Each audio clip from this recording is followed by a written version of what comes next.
आपका स्वागत है मेरे YouTube channel Shiv Kumar smart classes में। पिछले वीडियो में हम लोगों ने अनुपात के बारे में जाना, समझा और उससे संबंधित समस्याओं को हम लोगों ने हल किया। तो जैसा कि मैं समझ सकता हूं कि आप लोगों ने अनुपात की विस्तृत जानकारी प्राप्त कर ली है और अनुपात को अच्छे से समझ लिया है। तो हम आगे बढ़ते हुए आज हम समानुपात के बारे में जानेंगे, समझेंगे और उससे संबंधित समस्याओं को हम लोग हल करेंगे।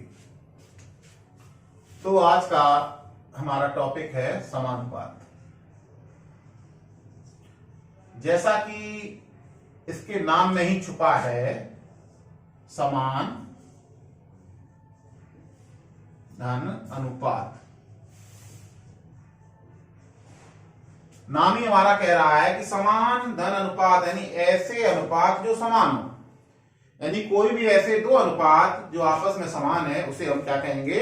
समानुपात कहेंगे। समानुपात को समझने के लिए एक एग्जांपल लेते हैं। जैसे राम एक दुकान पर गया तो उसने जो है विक्रेता वन यानी पहले विक्रेता से आलू और प्याज के रेट पूछे। ठीक है, तो पहले वाले ने आलू का दाम बताया 100 रुपए प्रति 5 केजी, यानी 5 केजी के हिसाब से रेट बताया उसने कि 100 रुपए प्रति 5 केजी आलू दिया है और 200 रुपए प्रति 5 केजी प्रति 5 किलो उसने प्याज दिया है। भाई विक्रेता वन के पास उसने रेट लिए। रेट लेने के बाद दूसरे विक्रेता के पास गया, तो भाई दूसरा देखें क्या रेट दे रहा है। तो दूसरे ने जो बताया वो बताया 20 केजी के हिसाब से, पर 20 केजी पर 20 केजी पर 20 केजी में उसने क्या बताया कि 400 रुपए प्रति 20 किलो और 800 रुपए प्रति 20 किलो जो है उसने प्याज दिया। तो अब हमें ये एनालिसिस करनी है, ये समझना है कि विक्रेता वन महंगा ज्यादा दे रहा है कि विक्रेता दो पे ज्यादा महंगा दे रहा है, या दोनों विक्रेता जो है समान ही दाम पर, समान ही राशियों पर जो है वो सौदा अपनी बेच रहे हैं समान दाम पर। तो इसके लिए देखिए क्या करेंगे, हमें पता करने के सबसे पहले हमें क्या करना होता है भाई, भारों का अनुपात। भाई दाम से मतलब थोड़ी ना 100 रुपए 400 रुपए, तो हमें ये भी तो पता चलना चाहिए कि 100 रुपए उसने कितनी चीजों के लिए या कितने वजन के लिए उसने मुझसे 400 रुपए 100 रुपए उसने मुझसे वसूले हैं आलू के, और कितने केजी के लिए उसने 200 रुपए हमसे वसूले हैं 5 किलो के, मतलब कितने किलो के लिए? नहीं, हमने 5 किलो के लिए। तो यहां पर 5 किलो के हिसाब से दाम है और इधर 20 रुपए किलो के हिसाब से दाम है। तो भारों में हमारा अनुपात क्या निकल के आया? 5/20 यानी 1:4। भारों में क्या है? 1:4 का है, यानी दूसरा विक्रेता 4 गुना वजन दे रहा है और 4 गुना वजन देने के बाद दाम कितने ले रहा है वो देखिए निकालते हैं। आलू के रुपए और विक्रेता 2 के रुपयों में, आलू के रुपयों में अनुपात कितना निकल के आया? 1:4। इसी प्रकार से प्याज का निकालेंगे तो प्याज का भी हमारा क्या निकल के आएगा? 1:4। तो हमारा कहने का मतलब ये है कि जो विक्रेता पहला और दूसरा जो है समान ही दाम पर माल बेच रहा है, वो दिखने में भले अलग लग रहा हो, उसके रेट बताने में भले अलग लग रहा हो, हमें भिन्नता नजर आ रही हो, लेकिन वास्तविकता पर जब जाएंगे तो दोनों ही हमारे विक्रेता समान राशि पर ही सौदा बेच रहे हैं, क्योंकि भारों का अनुपात जितना है उसी अनुपात में उनके दाम है। जब भारों के अनुपात में ही वस्तुओं के दाम होते हैं तो इसका मतलब दोनों ही विक्रेता समान अनुपात में जो सौदा बेच रहे हैं। ठीक है, तो इसलिए जो है यदि भारों का अनुपात हमारा समान है, किसके? उनके मूल्यों से अनुपात समान है, तो वो हमारे समानुपात में हमारे होंगे। क्लियर? That's clear. ये हमारा एक सिंपल सा एग्जांपल लिया जिससे हम समझा कि दोनों के दोनों ही समान अनुपात में बेच रहे हैं, यानी उनके दाम में और भारों में जो है समान अनुपात है। जितना वो सौदा ले रहे हैं उसी के अनुपात में वो उनसे पैसे ले रहे हैं, जितनी सौदा दे रहे हैं उसी के अनुपात में जो है उनसे पैसे ले रहे हैं दोनों लोग। तो दोनों लोगों का जो है अनुपात हमारा समान आया, इसलिए ये जो हमारे क्या कहलाएंगे, समान अनुपात कहलाएंगे। अगर इसकी परिभाषा कही जाए, निकाली जाए कि समानुपात किसे कहेंगे, तो निश्चित ही हम लोग बताने में सक्षम होंगे, क्योंकि समानुपात को अब समझ गए हैं कि समानुपात किसे कहेंगे। यदि दो अनुपात हमारे कैसे हैं, दो अनुपात अगर हमारे कैसे हैं, यदि दो अनुपात समान है, कोई भी दो अनुपात हमारे समान है, तो वे अनुपात क्या कहलाते हैं, समानुपात कहलाते हैं।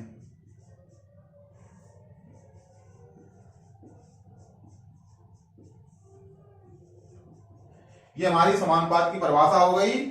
यानी यदि दो अनुपात समान है तो वे अनुपात हमारे क्या कहलाते हैं, समानुपात कहलाते हैं।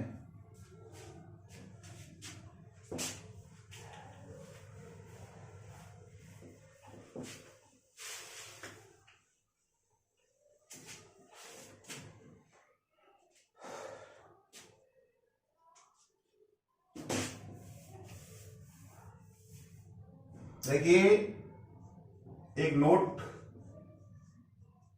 कर ले, महत्वपूर्ण बिंदु। इसमें महत्वपूर्ण बिंदु क्या है, चार राशियां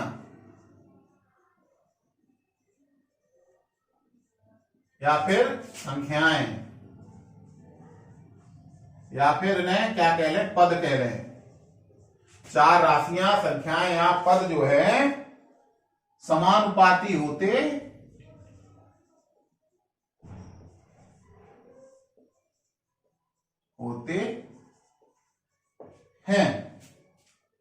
कब होते हैं,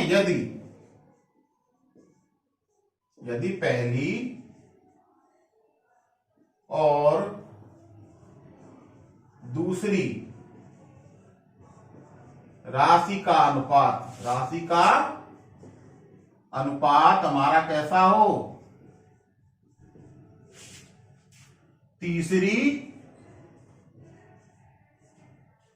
पहली और दूसरी राशि का अनुपात तीसरी और चौथी राशि के अनुपात के बराबर हो।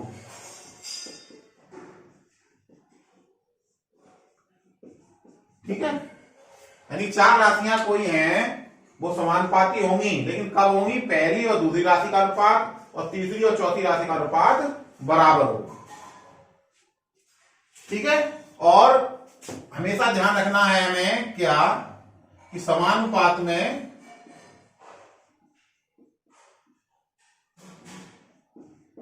कुल चार पद होते हैं। कितने होते हैं, चार पद होते हैं। जैसे समानुपात में, जैसे मान लीजिए एक एग्जांपल ले लिया हमने, 1:2 समानुपाते 20:40। ठीक है, चार पद है, 1 2 3 4। तो इसमें चार पद है, तो इसमें प्रथम पद क्या हमारा, प्रथम पद हमारा 1, द्वितीय पद हमारा क्या है, द्वितीय पद हमारा है 2, तृतीय पद हमारा क्या है, तृतीय पद हमारा है 20 और चतुर्थ पद हमारा कितना है, 40। ठीक है, प्रथम पद, द्वितीय पद, तृतीय पद और चतुर्थ पद। क्यों कभी कभी एग्जाम में पूछ लेता है, समानुपात, ये संख्या समानुपात में है तो तृतीय पद बताइए, तो पहला, दूसरा, तीसरा, चौथा। तीसरा पद कौन सा है, 20। चतुर्थ पद बताइए, तो चतुर्थ पद हमारा 40। ठीक है, अब इसी से देखिए क्या कहानी बन के आती है, एक नया नियम निकल के आएगा। देखिए क्या नियम बन के आएगा, देखिए चार राशियां, तो हमारा चार राशियां मान लीजिए, माना चार राशियां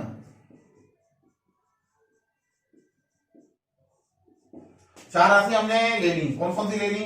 ए, बी, सी और डी। ठीक है, चार राशि हमारी ए, बी, सी और डी हैं, जो कि समानुपात में है। काय में है? समानुपात में है। अब चार राशियां समानुपात में हैं, इसका मतलब क्या हुआ कि ए अनुपात बी समानुपाते सी अनुपात बी। अब इससे क्या कहानी निकल के आएगी? इसका मतलब क्या हुआ हमारा? ए अनुपात बी समानुपात सी अनुपात डी का मतलब ए बटे बी बराबर सी बटे बी। क्योंकि हमने पिछले वीडियो में सीखा था कि अनुपात को हम भाग के रूप में प्रदर्शित कर सकते हैं, यानी किन्हीं भी दो संख्याओं का भाग जो है वो हमारा क्या कहलाता है? अनुपात। यानी भाग द्वारा तुलना को हम अनुपात कहते हैं। जब ए बटे बी बराबर सी बटे डी, तो इससे क्या निष्कर्ष निकल के आएगा? जब क्रॉस मल्टीप्लाई कर दें इसका इससे और इसका इससे, तो ए क्रॉस डी बराबर बी क्रॉस सी, ये तो निकल के आएगा। ए का गुणा डी से, बी का गुणा सी से। तो इससे क्या निकल के आएगा? हमारा निष्कर्ष निकल के आया, देखिए पहला पद, ये चौथा पद, ये आपका दूसरा पद, ये हमारा तीसरा पद। ठीक है, तो पहला पद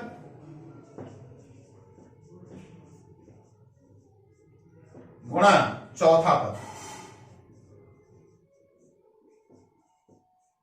बराबर चौथा पद, सॉरी दूसरा पद गुणे तीसरा पद। यानी कोई भी चार अनुपात अगर समानुपात में है तो पहले पद का गुणा चौथे पद से करेंगे और दूसरे पद का गुणा तीसरे पद से करेंगे, तो वो दोनों ही आंसर हमारे कैसे होने चाहिए? बराबर होने चाहिए। अगर वो बराबर हैं तो वो संख्या हमारी समानुपात में हैं, और अगर वो बराबर नहीं है तो वो संख्याएं हमारी समानुपात में नहीं है। इसको थोड़ा और डीप से समझने का प्रयास करेंगे।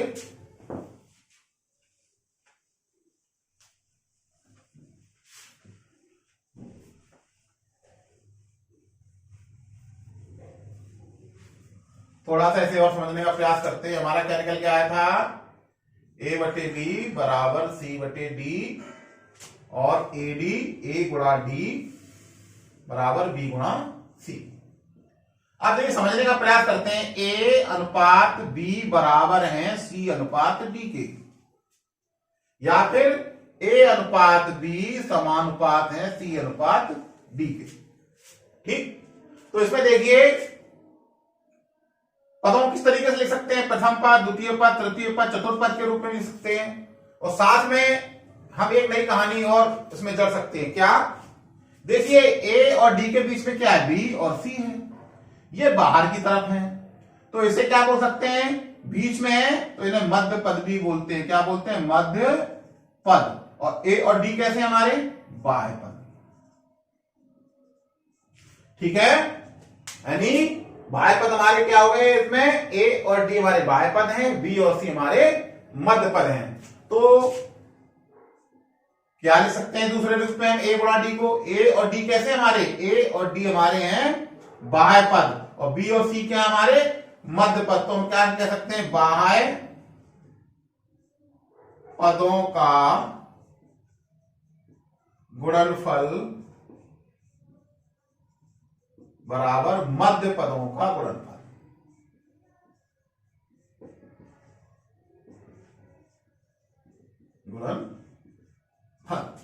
यानी ए गुणा डी बराबर बी गुणा सी, मतलब बाह्य पदों का गुणनफल बराबर मध्य पदों का गुणनफल। यानी बाह्य पदों का गुणन अगर हम मध्य पदों से करेंगे तो अगर बराबर आ रहा है आंसर, तो वो हमारे कैसे अनुपात होंगे? वो हमारे समान अनुपात होंगे। ठीक है, अब बात आई मध्य पद और बाह्य पद की, ये भी हम समझ चुके हैं। तो अगर हम एक एग्जांपल लें, छोटा सा एग्जांपल, कि 2:4 समानुपाते 3:6, 2:4 समानुपाती 3:6 है। तो इसमें जो हमारे मध्य पद कौन से होंगे और बाह्य पद कौन से होंगे? मध्य पद यानी बीच में कौन से पद है? 4 और 3। और बाह्य पद कौन से होंगे? बाहर की तरफ 2, इधर बाहर की तरफ 6, तो 2 और 6। ठीक है, इस तरीके से भी प्रश्न पूछा जाता है कि मध्य पद और बाह्य पद बताइए। तो मध्य पद हमारा 4 और 3 है, बीच में है, और बाह्य पद हमारे 2 और 6 बाहर की तरफ हैं, बिल्कुल आउटर में। तो ये हमारे बाह्य पद हो गए। ठीक, इसी प्रकार प्रथम पद, द्वितीय पद, तृतीय पद, चतुर्थ पद। क्लियर?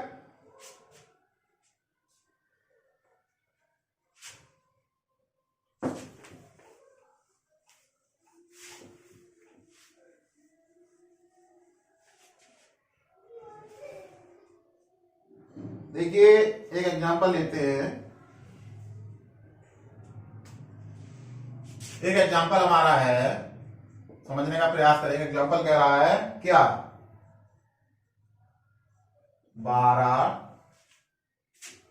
24, 24 और 28 समानुपात में हैं।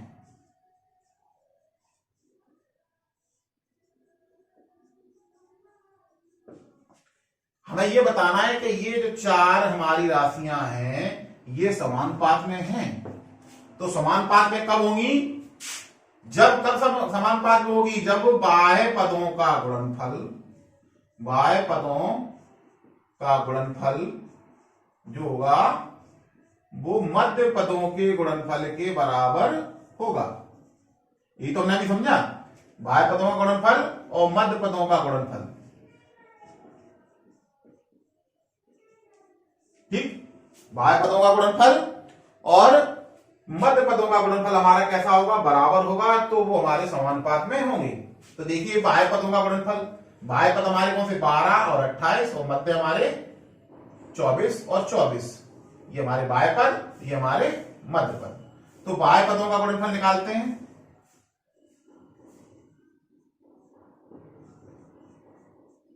बाह्य पदों का गुणनफल कैसे निकालेंगे? 12 का गुणा 28 में कर देंगे, क्योंकि बाह्य पद कौन सा?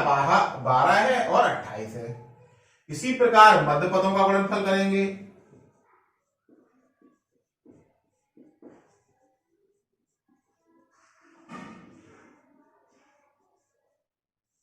मध्य पद कौन कौन से? 24 और 24।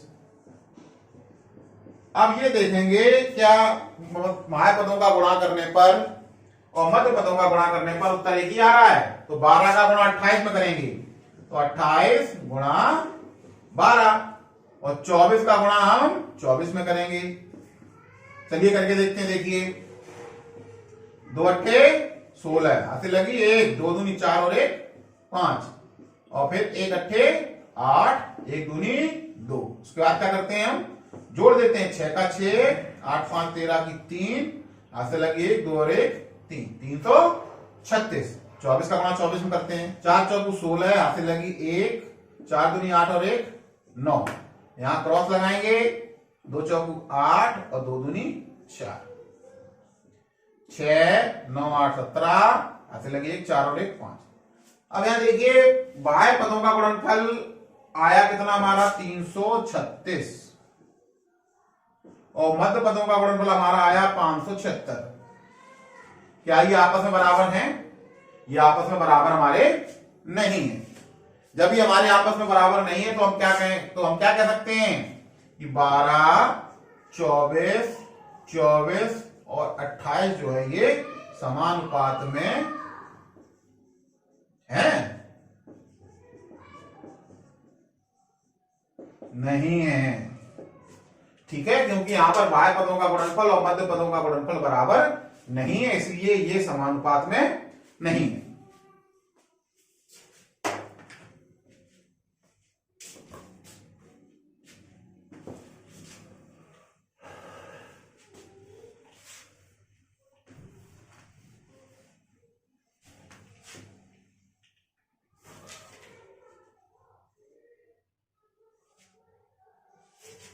देखिए एक एग्जांपल और लेते हैं।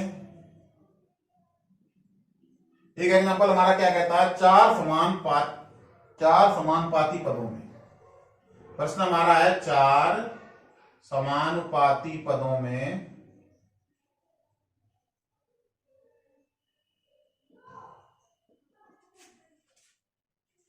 मध्य पदों का गुणनफल, मध्य पदों का गुणनफल हमारा कितना है, 36 है। यदि बाह्य पदों में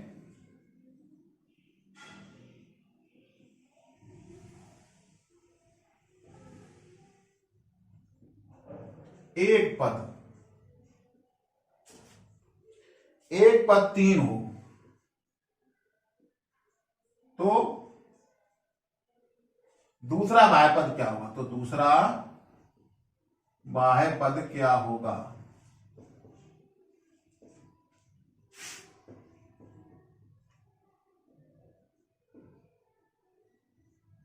ठीक है, तो इसका हमारा सॉल्यूशन क्या निकल के आएगा, देखिए चार समानुपाती पद है, मध्य पदों का गुणनफल दे रखा है 36 और एक बाह्य पद हमारा दे रखा है 3। ठीक है, तो हमने अभी क्या नियम जाना था कि बाह्य पदों का गुणनफल, बाह्य पदों का गुणनफल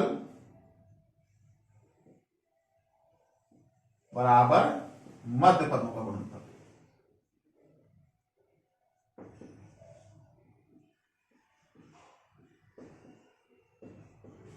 कब होता है ये, जब समानुपाती है। तो हमारा सवाल जो दे रखा है उसमें कह रहा है चार समानुपाती पदों में, यानी समानुपाती पद है, इसका मतलब जो है हम जो है इस फॉर्मूले का प्रयोग कर सकते हैं, बाह्य पदों का गुणनफल बराबर मध्य पदों का गुणनफल।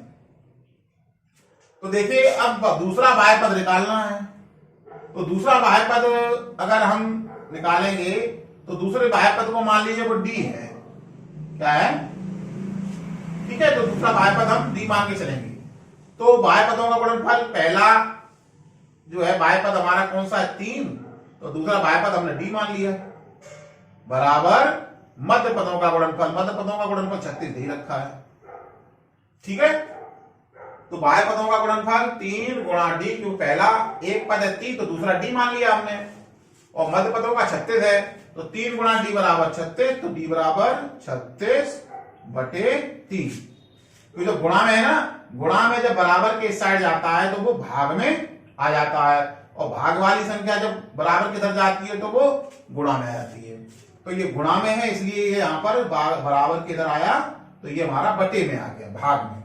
अब इसे काट पीट कर देंगे, विभाजित करके देखेंगे विभाजित हो रही है कि नहीं हो रही है। देखो विभाजित करने के लिए करते हैं, अंश और हर को समान राशियों से विभाजित करते हैं। तो 3 से हमारा विभाजित करके देखते हैं, 3 एकम 3, 3 एकम 3, 3 दूनी 6, यानी 12 3 36 होता है। तो ये जो हमारा 12/1 यानी 12, यानी हमारा जो है दूसरा बाह्य पद कौन कितना निकल के आया, 12। यानी इस जो है रूल का फॉलो करके हम इस तरीके की समस्याओं को हम हल कर सकते हैं। तो हमारा इस सवाल में क्या निकल के आया, दूसरा बाह्य पद, दूसरा बाह्य पद हमारा 12 निकल के आया।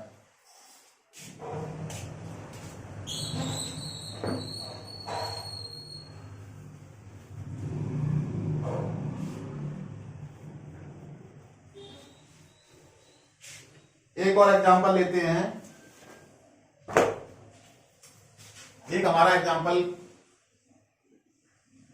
क्या कह रहा है, देखिए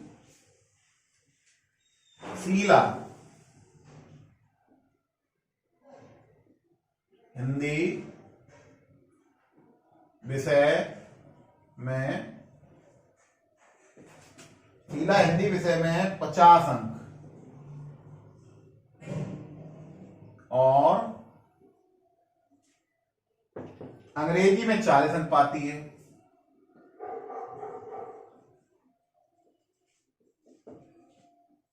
चालीस अंक पाती है। ठीक है। और रमा जो है वो हिंदी में उसको जो है 45 और अंग्रेजी में 36 मिलते हैं। अंग्रेजी में 36 अंक पाती है।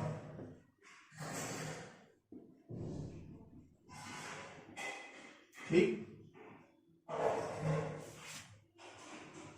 तो हमें क्या पता लगाना है? पहला पता तो ये लगाना है, शीला और रमा के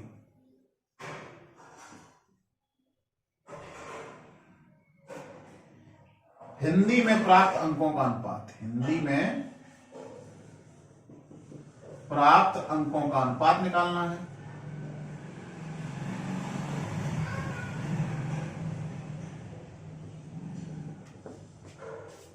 ठीक है। और दूसरा हमें क्या पता लगाना है? दूसरा आपको पता लगाना है शीला और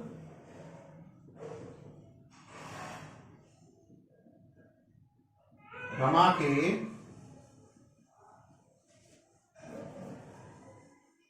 अंग्रेजी में प्राप्त अंकों का अनुपात। अंग्रेजी में प्राप्त अंकों का अनुपात।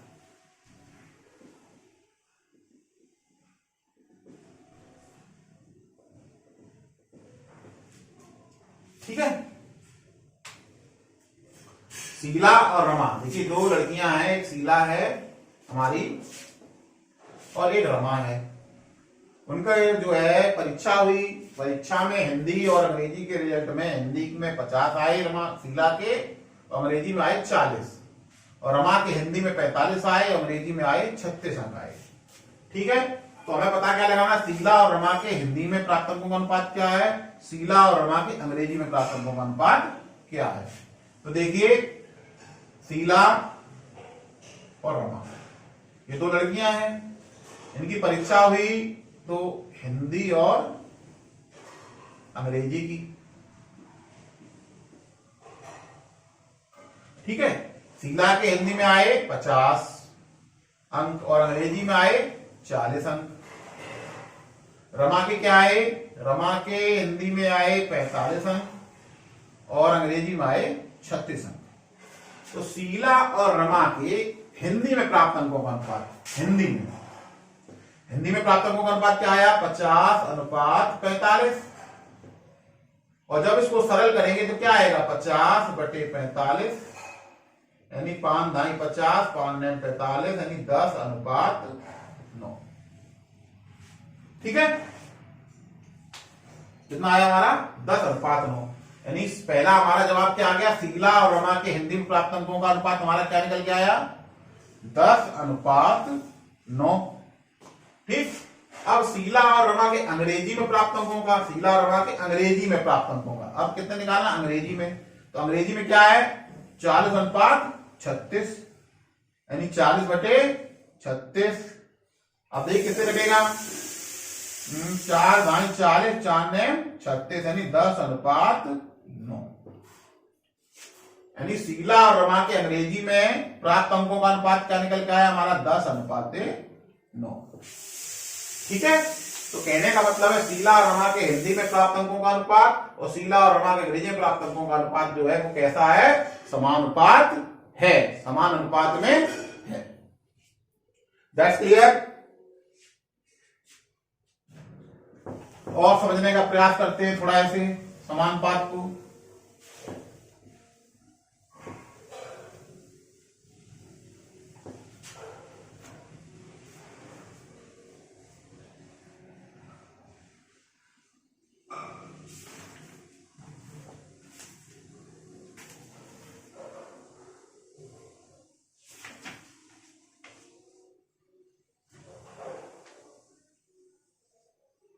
देखिए एक एग्जांपल और लेते हैं। ये अगला एग्जांपल हमारा क्या कह रहा है? कल्पना ने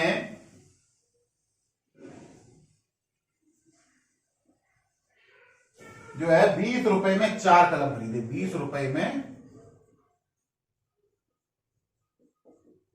4 कलम खरीदे।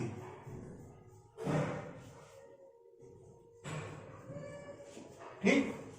और अनुराधा एक दूसरी लड़की है, अनुराधा ने क्या किया,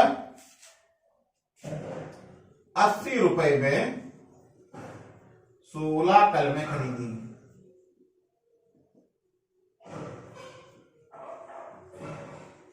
ठीक है, 80 रुपए में 16 कलमें खरीदी। तो पूछ क्या रहा है, किसके कलम महंगे थे, किसके कलम महंगे थे, किसके कलम महंगे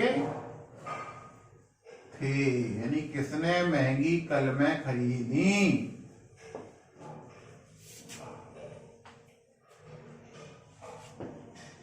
तो कैसे निकालेंगे, कैसे पता करेंगे किसके कलम महंगे थे, सस्ते थे या फिर वो बराबर थे। ठीक है, तो पहले तो हमें क्या निकालना है, कल्पना ने कितने रुपए खर्च किए, 20 रुपए, और अनुराधा ने कितने खर्च किए, 80 रुपए। कल्पना ने कितनी कलम खरीदी, 4, और अनुराधा ने कितनी कलम खरीदी, 16। तो सबसे पहले तो हम कल्पना और अनुराधा द्वारा जो है खरीदी गई कलमों का अनुपात निकालेंगे, कलमों का अनुपात। ठीक है, तो हमें यह भी तो पता होना चाहिए कि कल्पना ने कितना माल खरीदा और अनुराधा ने कितना माल खरीदा। भाई जब मालों में भिन्नता होगी, यानी कलमों की संख्या में भिन्नता होगी, तो मूल्यों में भी भिन्नता होगी। तो इसीलिए सबसे पहले हम दोनों कल्पना और अनुराधा द्वारा खरीदी गई कलमों का अनुपात ज्ञात करेंगे। तो कल्पना ने कितनी कलमें खरीदी, कल्पना ने खरीदी 4 अनुपाते, और अनुराधा ने कितनी खरीदी, अनुराधा ने खरीदी हमारी 16 कलमें। तो दोनों के द्वारा खरीदी कलमों का अनुपात 4:16, और इसे सरल अनुपात में बदलेंगे, कितना आएगा, 4/16, यानी 4 × 4, 4 × 16, यानी 1:4। यानी कल्पना और अनुराधा द्वारा खरीदी गई कलमों का अनुपात हमारा आया, कलमों का अनुपात 1:4। अब क्या करेंगे, कल्पना और अनुराधा द्वारा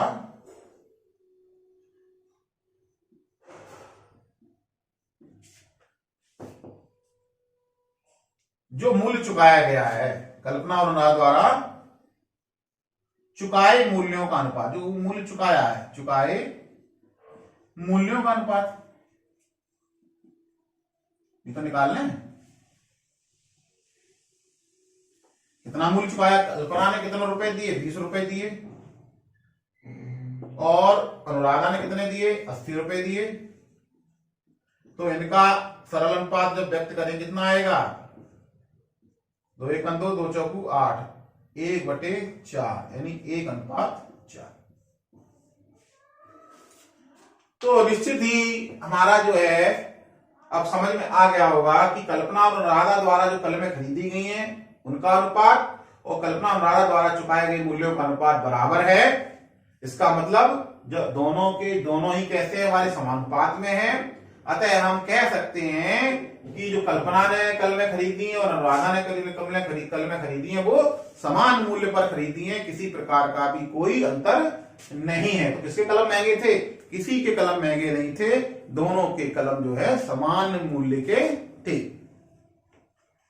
तो आज के वीडियो में बच्चों हम लोगों ने समानुपात का बेसिक कॉन्सेप्ट जो है उसको मैं समझता हूं कि आपने क्लियर कर लिया होगा, समझ में आ गया होगा। और आगे के वीडियो में ज्यादा लेंथी वीडियो ना हो जाए इसलिए इसको कुछ पार्टों में डिवाइड करके इस वीडियो को बनाएंगे। समानुपात का ये पार्ट 1 वीडियो हमारा है। इसके बाद जो है कुछ और प्रश्नों को लेकर चलेंगे, समानुपात के अच्छे प्रश्नों को उठाएंगे और उन प्रश्नों को हल करने का प्रयास करेंगे अगले वीडियो में। ठीक है बच्चों, अगर ये वीडियो में कुछ समझ में ना आया हो तो जरूर कमेंट में बताएं, जिससे कि अगले वीडियो में उस चीज को और अच्छे से अच्छा जो है समझाने का प्रयास किया जाए। और आप लोग जो है इसी तरह हमारे साथ जुड़े रहे और अच्छे से पढ़ाई करते रहे। कोई भी समस्या है, कोई भी प्रश्न आपको जो है कोई दिक्कत दे रहा है तो उसे आप कमेंट में डालें, कमेंट बॉक्स में डालें। उसका आपको जैसे ही मैं उस कमेंट को पढ़ूंगा आपके उस सवाल का जवाब देने का प्रथम प्रयास करूंगा कि पहला प्रयास मेरा ये रहेगा कि आपके प्रश्न का मैं जवाब दे दूं। ठीक है बच्चों, आशा और उम्मीद के साथ ये आपको ये वीडियो अच्छा लगा होगा। थैंक्स फॉर वॉचिंग, धन्यवाद।